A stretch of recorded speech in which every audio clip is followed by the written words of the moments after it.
신이 나고 그래서 참 감사합니다. 우리 찬양대가 부른 찬송의 이 가사처럼 여러분들 주변을 둘러싸고 있는 환경들, 그리고 여러분들 내적으로 찾아드는 그런 시험 거리들이 있을 텐데 그것에 여러분들 주눅 들지 마시고 또 지지 마시고 또 예수 그리스도 이름으로 힘써 싸워서 승리할 수 있게 되길 축복합니다.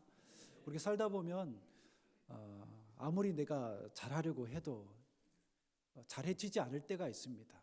나는 잘하고 싶은데 내가 잘하고 싶은 의지보다 환경이 더 크게 작용을 하기도 하고, 우리 마음 가운데 침투한 그 어떤 시험거리가 나보다 더 크게 짓누르게 되면 그것을 이기지 못해서 꺾여가지고 힘들어하는 사람들을 가끔씩 보게 됩니다. 혹시 여러분들 가운데 그런 지금 상황 가운데 있으시다면 그 누군가를 위해서 여러분들 기도도 해주시고 내적인 싸움도 잘 하면서 그렇게 승리하는 그런 삶을 살 수 있게 되길 축복합니다.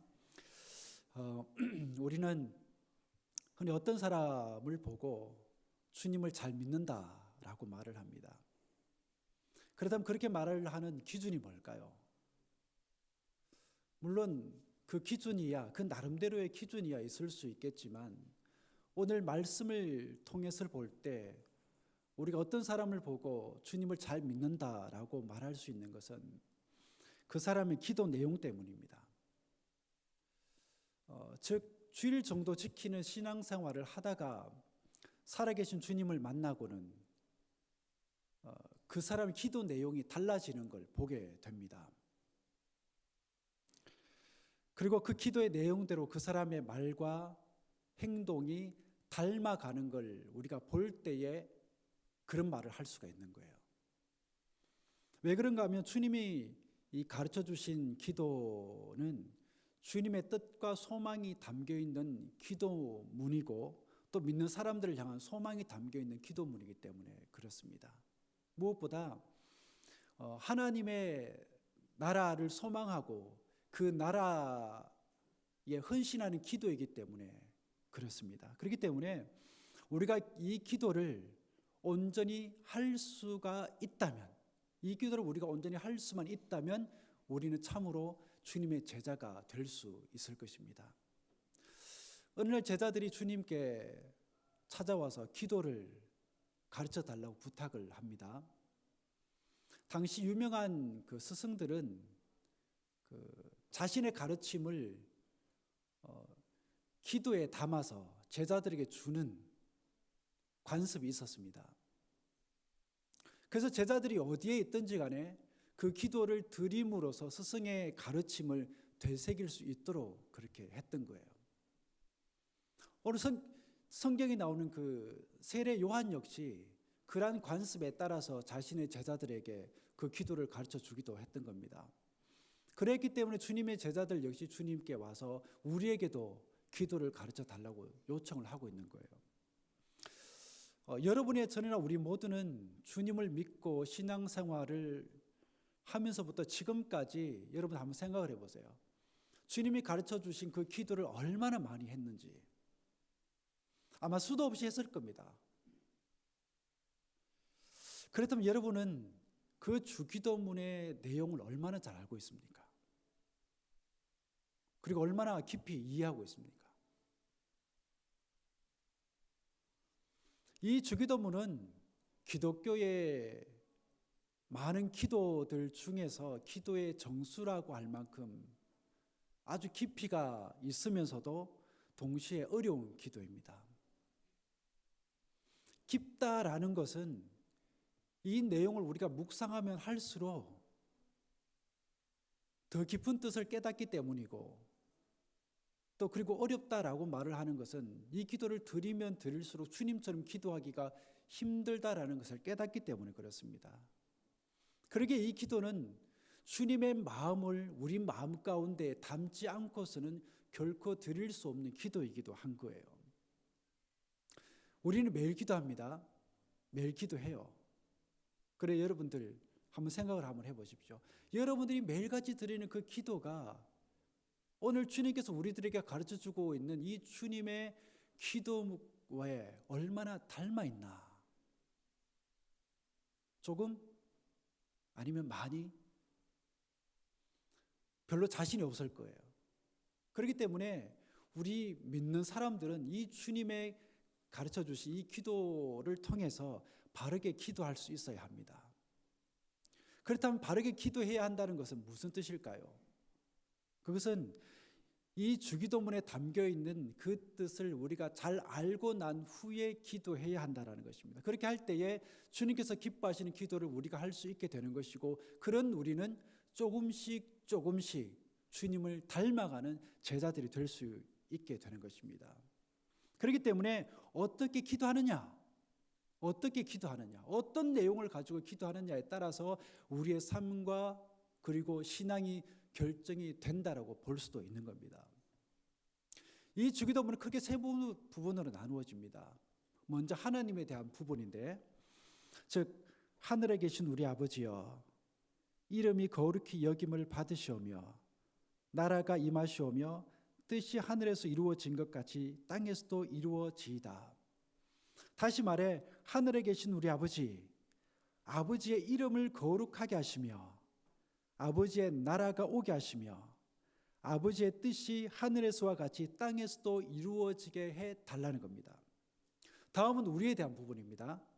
오늘 우리에게 일용할 양식을 주시옵고 우리가 우리에게 죄지은 자를 사하여 준 것 같이 우리 죄를 사하여 주시옵고 우리를 시험에 들게 하지 마시옵고 다만 악에서 구하시옵소서. 다시 말해, 오늘 우리에게 일용할 양식을 주시고 우리가 우리에게 잘못한 사람을 용서하여 준 것 같이 우리 죄를 용서하여 주시고 우리를 시험에 빠지지 않게 하시고 악에서 구해 달라는 겁니다.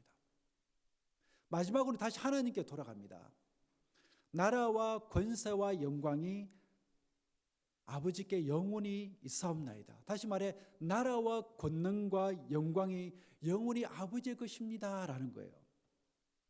여러분들 한번 생각해 보세요. 주님이 이 땅에 살아계실 때, 이 땅에 살아계시면서 사역을 하실 때 자신에게 주어진 삶을 어떤 길을 따라갔습니까? 자신의 뜻이라는 길을 따라가지 않고 하나님의 뜻이라는 길을 따라갔습니다.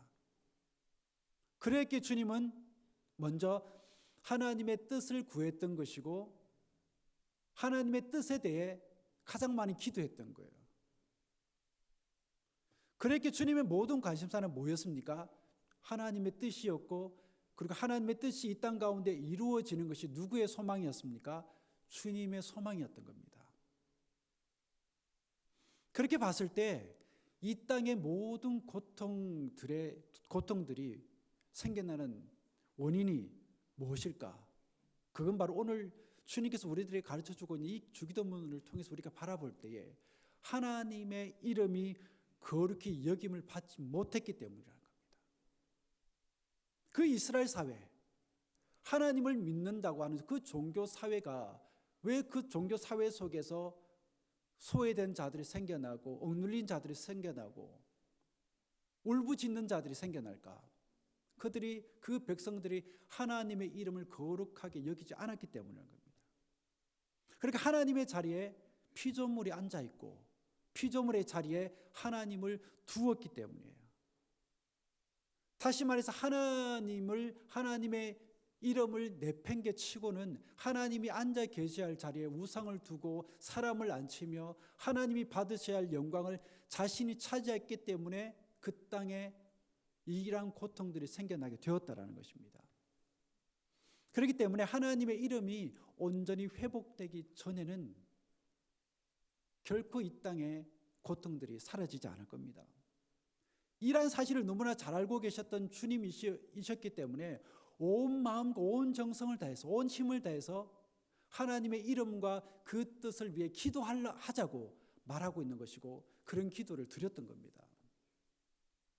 그렇기 때문에 이 기도는 믿는 사람이라면 누구나 다 당연히 해야 하는 그런 기도입니다. 주님은 이 땅 가운데 하나님의 나라가 이루어지길 위해서 기도하라고 그렇게 가르칩니다. 여러분, 이 하나님의 나라는 죽고 난 뒤에 이루어지는 나라가 아닙니다. 개인에게만 이루어지는 나라도 아니고요. 교회 안에서만 이루어지는 나라도 아닙니다. 어디에 이루어져야 될까요? 온 땅이 이루어져야 됩니다. 이 땅 가운데 이루어져야 되는 거예요. 주님은 그것을 위해서 외쳤던 것이고 그것을 위해서 사역을 하시다고 돌아가신 겁니다. 로마서 14장에 보면 하나님의 나라에 대해서 사도 바울이 얘기를 하고 있는데, 하나님 나라는 어떤 것이냐, 어떤 거냐? 하나님의 나라는 먹는 것과 마시는 것이 아니요, 오직 성령 안에 있는 뭐라고요? 의와 평강과 희락이라는 말씀이 있습니다. 즉 정의와 평화 그리고 기쁨이 이루어지고 그것이 누려지는 나라가 어디라고요? 바로 하나님 나라라는 겁니다. 여러분도 그런 세상에 살고 싶으시죠?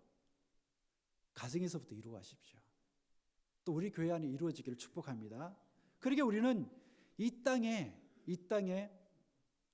정의가 이루어지고 또 평화와 기쁨이 이루어지도록 우리는 기도할 뿐만 아니라 그게 우리가 헌신을 해야 되는 겁니다. 그렇기 때문에 이 나라는 하나님만의 소망이 아니라 누구의 소망이 되어야 되는 거예요? 우리 모두의 소망이 되어야 되는 겁니다. 누가 이루어놓은 그런 세상에 내가 가서 그냥 사는 것도 복이지만 내가 그런 세상을 이루어 가야 되는 거예요. 왜냐하면 모든 것이 바르게 되면 좋겠다라는 소망이 우리에게 있기 때문입니다. 즉 우리의 자녀가 바르게 되면 좋겠다. 이 사회와 나라 그리고 이 세상이, 이 땅이 바르게 되면 좋겠다라는 소망이 우리에게 있기 때문에. 왜 그런 소망이 있는 겁니까? 내가 그런 세상에 지금 살고 있지 못하기 때문에 그런 거예요.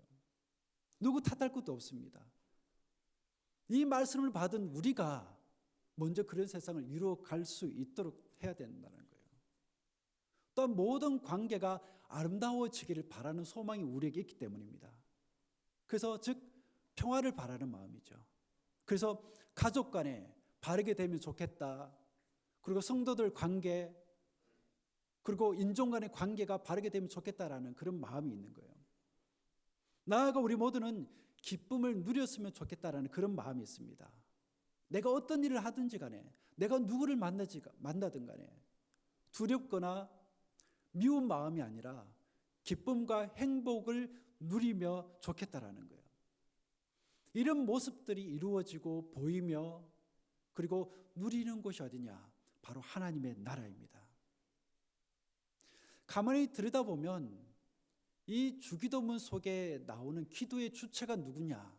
기도의 주체는 내가 아니라 우리라는 사실을 알게 되는 거예요. 즉 우리에게 일용할 양식을 주시고 우리가 우리에게 잘못한 사람을 용서하여 준 것 같이 우리의 죄를 용서해 주시고 우리를 시험에 빠지지 않게 하옵소서. 우리는 그렇게 생각합니다.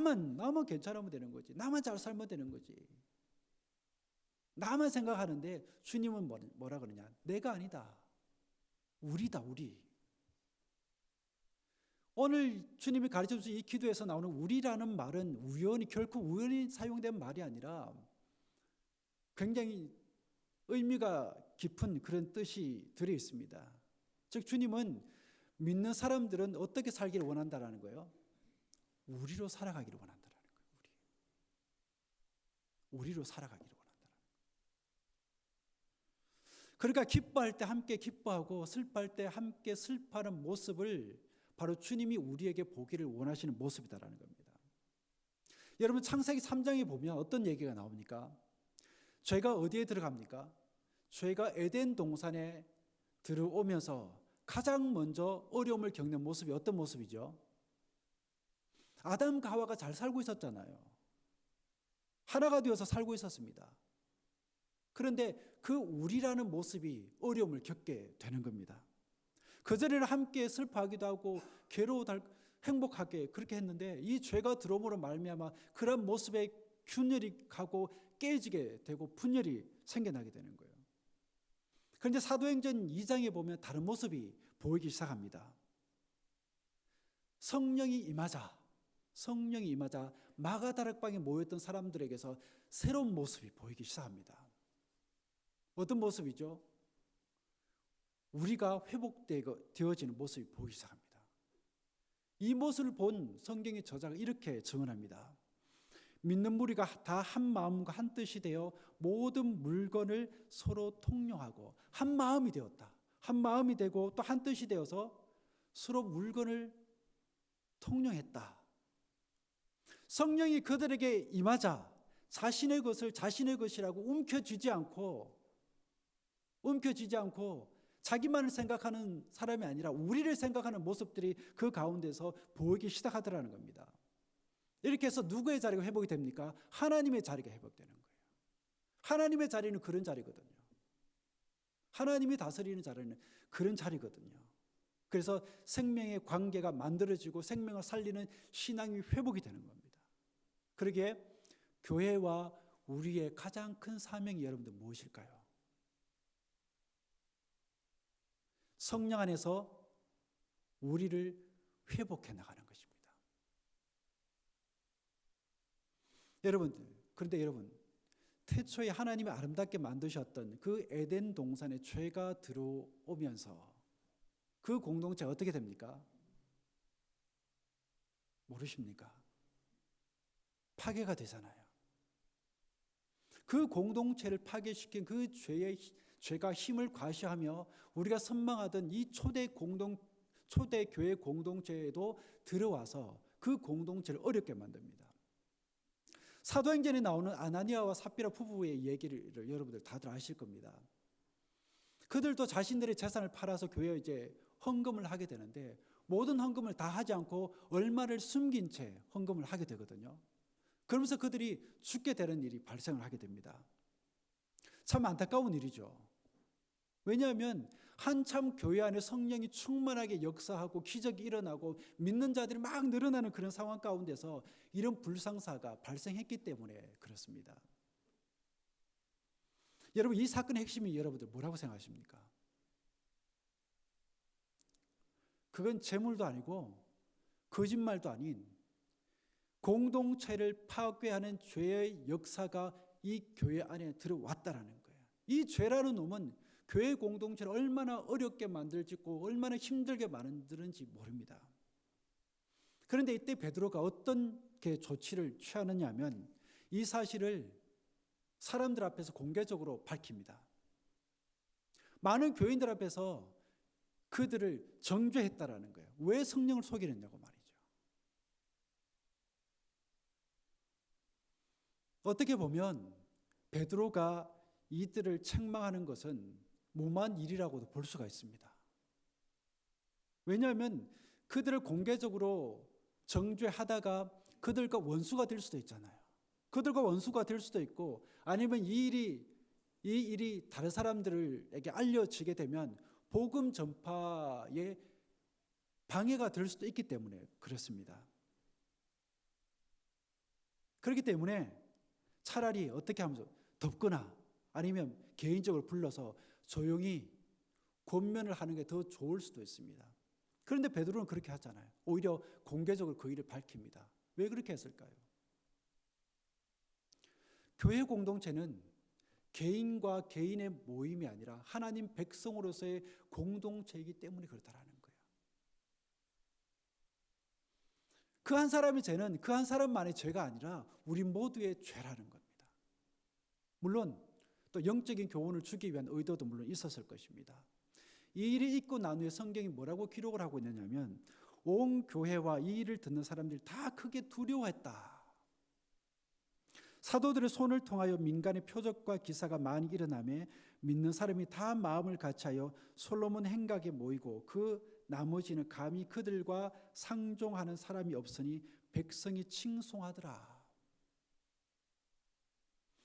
여러분, 이 말씀을 통해서 볼 때 성령이 교회 공동체에 역사하는 가장 큰 이유가 여러분들 무엇이라고 생각하십니까? 성령이 왜 우리 심령 가운데 임하실까? 성령이 왜 믿음의 공동체 가운데에 임하실까? 그건 공동체를 회복하고 지키기 위해서입니다. 구체적으로는 하나님과의 관계를 회복시키고 성도들과의 관계를 회복시켜서 믿음 안에서 우리가 되고 서로 기쁨과 슬픔을 나눌 수 있는 모습을 가지게 하기 위해서 성령이 그렇게 임재하시는 거예요. 그러기 위해서 주님은 뭐라고 또 가르칩니까? 일용할 양식을 위해서 기도하라라고 가르치고 있습니다. 여러분 중에 오늘 아침에 교회에 나오시기 전에 혹시 오늘 먹을 양식을 위해서 기도하신 분 계십니까? 아마 아무도 없을 거예요. 왜냐하면 먹는 문제가 이미 거의 다 해결된 시대를 우리가 살고 있기 때문에 그렇습니다. 그럼에도 불구하고 주님은 우리에게 뭐라고 말씀하십니까? 오늘 먹을 것을 위해서 기도하라 라고 얘기를 하고 있습니다. 왜냐하면 나는 먹을 게 있지만 우리 주변에는 또는 세계 그 어느 곳에는 먹을 것이 없는 사람들이 너무 많기 때문이에요. 지금 이 순간에도 굶주린 채 새날을 맞이한 사람들이 얼마나 많은지 모릅니다. 배가 고파서 밤새 잠을 이루지 못한 많은 사람들이 있기 때문에 그런 거예요. 그러기에 내게 먹을 것이 있다고 해서 기도하지 않는 것 믿는 사람의 모습이 아니다라는 것입니다. 그러기 위해서 또 주님은 우리의 죄를 용서하여 달라는 기도를 하라고 가르칩니다. 조금 전에 얘기했던 양식은 무엇을 위한 것일까요? 우리 육신을 위한 것이죠. 그 양식이 우리의 육신을 위한 것이라면 죄 용서는 뭘까요? 죄 용서는 영혼을 위한 것입니다. 여러분들 사람의 영혼이 가장 고통스러운 게 뭔지 아십니까? 아까도 관계에 대한 얘기를 했잖아요. 그 관계라는 측면에서 보면 용서받지 못하는 것, 그리고 내가 용서하지 못하는 것. 왜냐하면 사람은 용서하고 용서받는 존재로 이 땅에 태어났기 때문에 그렇습니다. 혹시 여러분들 가운데 용서 못하고 있는 상태에 있습니까? 또는 용서받지 못한 부분들이 있습니까? 여러분들 그 부분이 여러분들 해결되어질 수 있게 되길 바랍니다. 그렇게 해결되어졌을 때에 그 가운데 임하는 게 뭐냐? 바로 하나님의 나라가 임하는 것입니다. 칼 메닝거라는 심리학자가 이런 얘기를 합니다. 만일 환자들에게 죄가 용서받았다는 사실을 확신만 시킨다면 모든 정신병 환자 75%가 다음 날로 병원을 떠나게 될 것이다.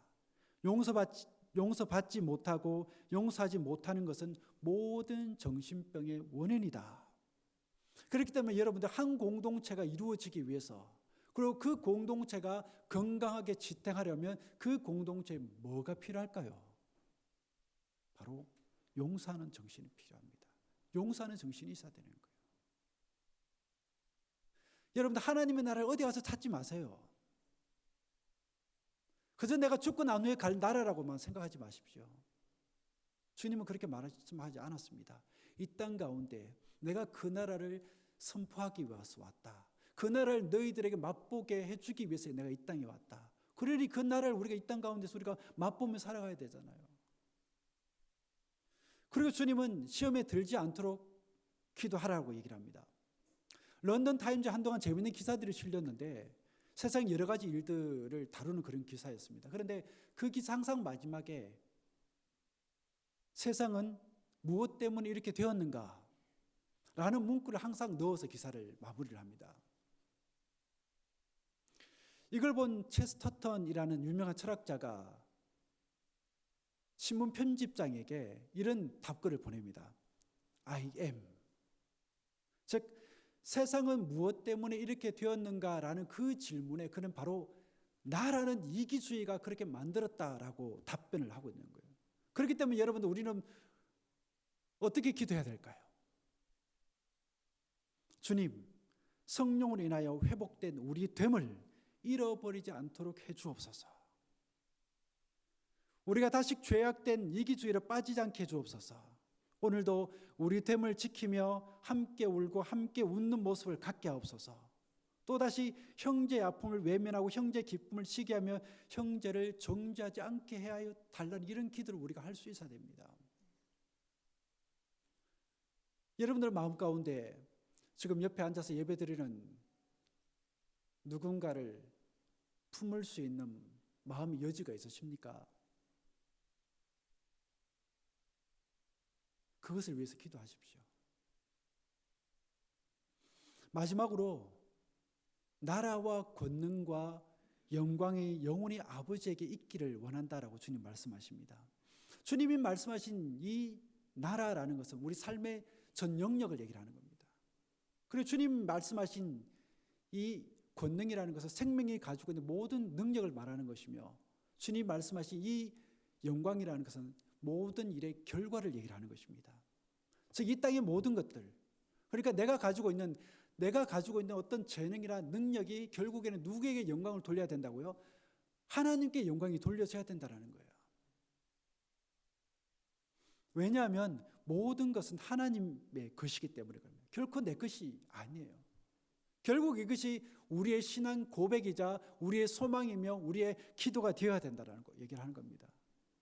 그러므로 주기도문은 가끔 생각날 때 하는 기도가 아닌, 기회 있을 때 하는 기도가 아니라 우리가 호흡을 하는 것처럼 그렇게 해야 되는 게 이 주기도문이라는 것입니다. 왜냐하면 이 짧은 기도문 속에 뭐가 있기 때문에요? 하나님의 나라가 담겨져 있기 때문에 그렇습니다. 그러기에 여러분들 이 기도를 여러분들 마음 가운데 늘 품으시길 바랍니다. 늘 품으시고 곱씹어 보시고 또 읊어 보시고 또 묵상해 보시고, 그러면서 우리의 생각이 바뀌고 우리의 기도 내용이 바뀌고, 내가 이 땅 가운데서 어떻게 살아갈 것인가, 내가 사람을 어떻게 대해야 될 것인가, 내 가정을 어떻게 이끌어 갈 것인가, 내가 교회 안에서 어떻게 내가 선한 영향을 끼칠 것인가, 하나님께서 내게 줄로 재준 삶의 영역 안에서 내가 그리스도인으로 어떻게 살 것인가, 그 고민을 하며 그것이 우리의 기도의 내용이 되고 제목이 되어야 된다는 거예요. 그렇지 못하면 주님께서 그렇게 생명 바쳐 가르쳤던 그 하나님의 나라는 우리들과 요원합니다. 그러면서 우리는 계속해서 그렇게 기도하겠죠. 주님, 죽어서 꼭 내가 하늘나라에 가게 해달라고. 그는 반쪽짜리 하늘 나라예요. 여러분 축복합니다. 먼저 여러분들 10년 가운데 그 하나님의 나라가 체험되어지길 축복하고, 성도들과의 관계 속에서 그 하나님의 나라가 체험되어지기를 축복합니다. 그리고 여러분들 살아가는 모든 삶의 영역 가운데 그 하나님의 나라가 체험되어질 수 있도록 이 주기도문의 내용을 따라 살아가는 여러분 한 주일의 삶이 될 수 있게 되길 축복합니다.